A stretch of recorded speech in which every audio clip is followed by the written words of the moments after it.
Yeah, a couple points. The United States, there's reasons why we have those assets in the region, and that is to collect intelligence, and we're actioning on that. Obviously, I won't go any deeper when it comes to intelligence matters. I did see a CNN report yesterday. I'm not going to go into great detail than to say that it's a false story. It's a fake story.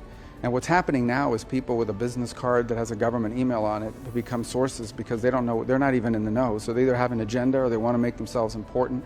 And it's been a plague of story after story that's either inaccurate or misleading, and that falls in the category of both. That story does. Is it your assessment that Russia does not really want peace? Well, we can only go by what we see. I mean, I think they've stated clearly what they want is they want the rest of Donetsk, and obviously the Ukrainians aren't going to agree to that. So what we see now is they continue long-range strikes into Ukraine, obviously to degrade their electrical grid and try to demoralize the country or what have you. And they've made some gains in Donetsk, and they're losing 7,000 soldiers a week, 7,000 dead soldiers a week from Russia's side. So as of now, I mean, that's the assessment we have to make. They've made a demand that Ukraine can't agree to, and so we're sort of where we are at this point. Mr. Secretary, I was told by the European representative on foreign policy, Kallas, that it was discussed, the Venezuela military operations were discussed. Not with me. No one raised it.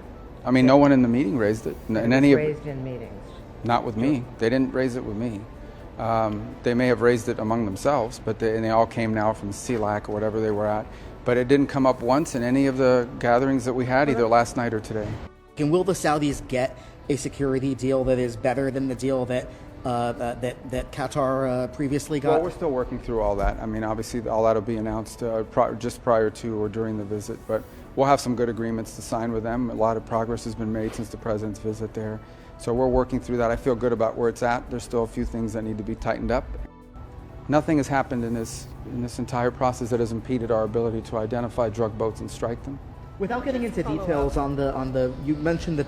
Without getting into details, you'd like details. Okay, go ahead. You mentioned the story the other day is fake news. It's fake news. Sorry. Has there been no change then in UK sharing of intelligence? We have very strong partnerships with the UK and other countries. Again, nothing has changed or happened that has impeded in any way our ability to do what we're doing, nor are we asking anyone to help us with what we're doing in any realm, and that includes military.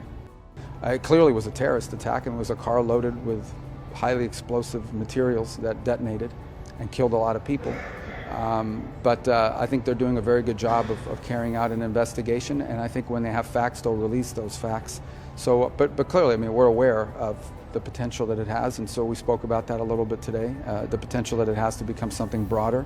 But I think we're going to await to see what their investigation reveals. We've offered to help, but I think they're very capable in these investigations. They don't need our help, and they're doing a good job. But yes, look, certainly there's some concern about events in the West Bank spilling over and creating an effect that could undermine what we're doing in Gaza. We don't expect it to. We'll do everything we can to make sure it doesn't happen. All right, let's get out of here before they ground it.